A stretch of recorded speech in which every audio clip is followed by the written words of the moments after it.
Welcome back to the VST channel. This here is the Samsung Galaxy S24 Ultra in my left hand, and this here is the Vivo X100 Ultra.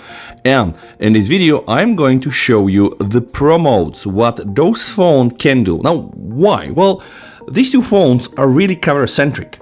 This here is the best of the best from Samsung, right, using the latest sensor technology. It of course was also available in the S23 Ultra, but also introducing a 5x optical zoom. And this here is using the Sony LAT1 sensor that is really advanced in photography, and you can check the many videos that I did previously. Now when you enter the more settings and the camera menu, you have two options on the Samsung. You have the Pro and the Pro Video, and when you enter the Pro, it's going to be only for the Pro Photo, so it's a separate menu for the video. And here in the X100 Ultra you just have a Pro. Right, and then you can dictate what to use. So right now I am using the Pro Video mode. If I click here, I'm gonna be in the Pro Photo mode. Now let me put the Vivo aside, and I'm gonna show you guys all the available settings for the Pro Photo mode. Now first thing I want to show you is apparently the resolution, so you can go and use 12 and 50 megapixel. Okay, this is very important. The moment you go from 12, right, you have access to all the cameras. So we have the ultra wide, which is 0.6, we have the wide camera, then we have the telephoto, the 3x, this is only optical, and then we have the ST, the super telephoto, which is using the 5x optical zoom, okay, and now boom, here it is, all right, so very important that you can use all these functions. Now the moment you go back, right, and you choose 50 megapixel, we have only available the wide camera, which is the main camera, and guess what, also the super telephoto, because the 5x optical zoom inside the S24 Ultra is indeed 50 megapixel. Also, when you go back to the 12 megapixel mode, guys, you have the option here to choose the different metering. So we have here that one, which is the matrix metering. Here we have also the spot metering, all right, and then of course we have also the center wet metering. And very important, guys, this is also very important, we have the option to manipulate things that I also showed previously, like contrast, like highlights, and then shadows, saturation, and tint, okay, but there is no option here to modify the sharpness. You can only do this by using the advanced intelligence and the picture softening, which is only like set to medium, to high, or to off. But now back to the Pro Photo mode, we have the standard setting here like the flash and also a timer, and also allow the scale, so this is not so interesting. I want to show you all the available controls, and for that I went back to the main camera. The first option is to choose the ISO, right? So we can go from 50 ISO to 3200. This is what is available from the Pro camera. Of course, also choose the auto. Then we have here the shutter speed. We can choose 1/120K, and then we can go and do also 30, all right? This is quite nice. Then of course we have the auto mode. Then we have EV. Memorize this because I'm gonna show you also how this compares to the Vivo. We have here exposure compensation, and we can go as low as -2 to +2, okay, and memorize this because it's a bit different on the Vivo.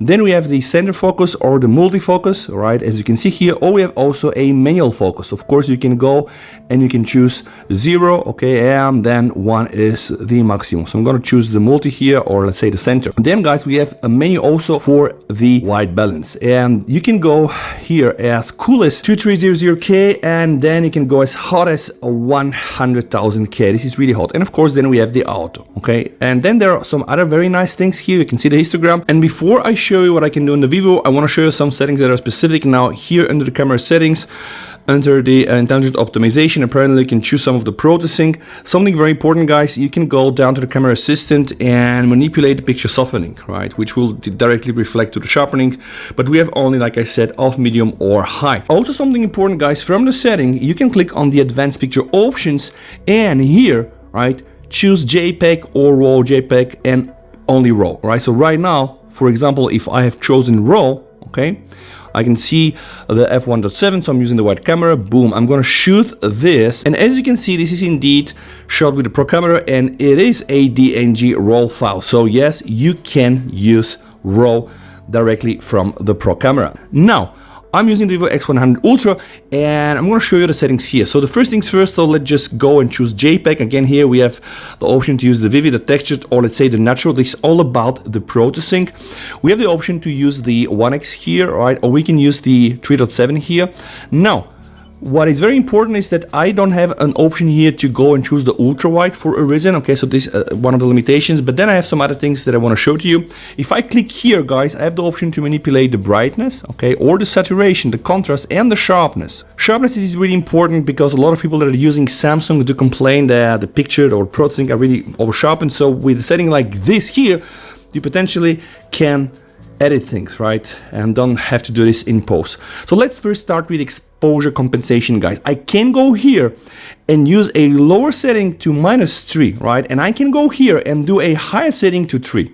Okay, so remember on the Galaxy it was -2 and +2. The next other thing is the ISO. So again, I can go as low as 50, right, so 50, but then the highest value on the Samsung was 3200, and here, guys, I can use a custom ISO of 12,800, which is actually quite nice. And of course, then you can always revert back and use the auto mode.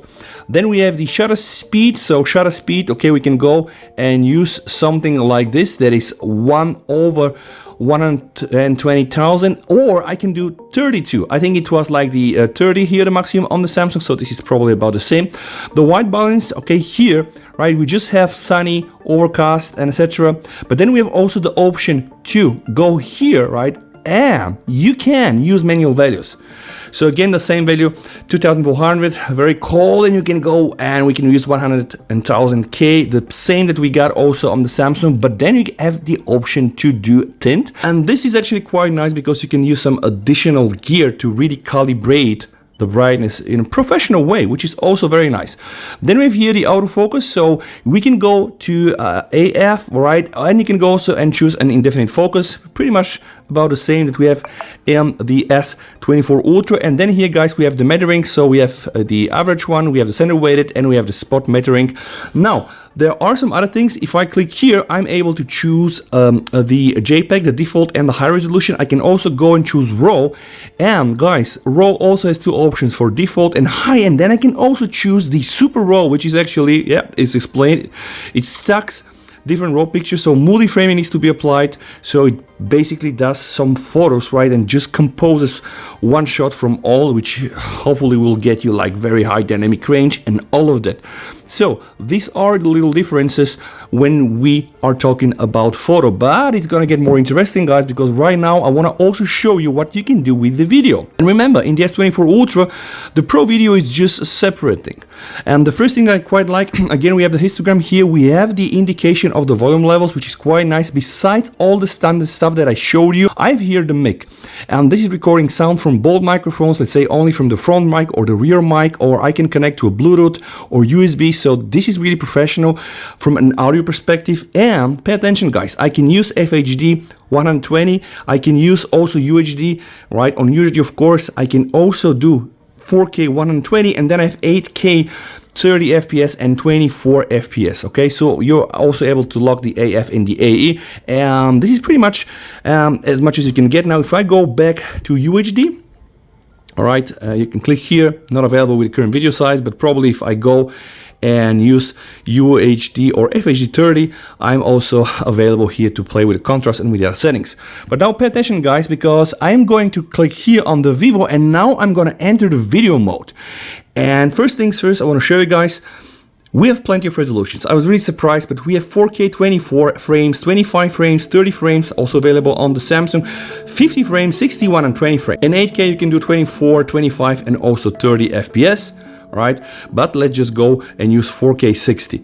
So all the available other settings, I think they are clear. What is absolutely different from the S24 Ultra, boom, I have also the option to shoot log video. And you know about log video, but if you don't, I'm gonna let you know. So this is not, let's say, raw video, but you can use MC Pro 24 to shoot raw video, but the log video is really a very flat image, a very flat video without a lot of processing. So then in post-processing you can use different LUTs and color it the way you want.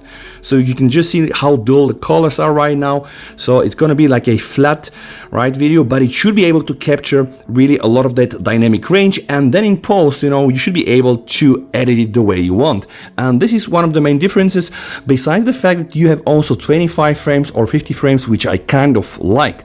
Then, of course, there are some other things like a wireless monitor, etc. People might think, well, what about the sound? Well, if you click here, there's gonna be also a menu for you to be able to connect to an external microphone, right? Or let's say use some directly connected microphone. So it's also available on the Vivo, right? And here in the Pro Video mode, I am also able to use the ultra wide. But when I turn to the Pro Photo mode, I can only use the main sensor and then also the additional sensor, the ISO HP9, providing 3x and above. So this is it, guys. A lot of the things are the same, but a lot are also different. Let me know in the comments down below which one you like, if that's the case, why you prefer that or this, for whatever reason.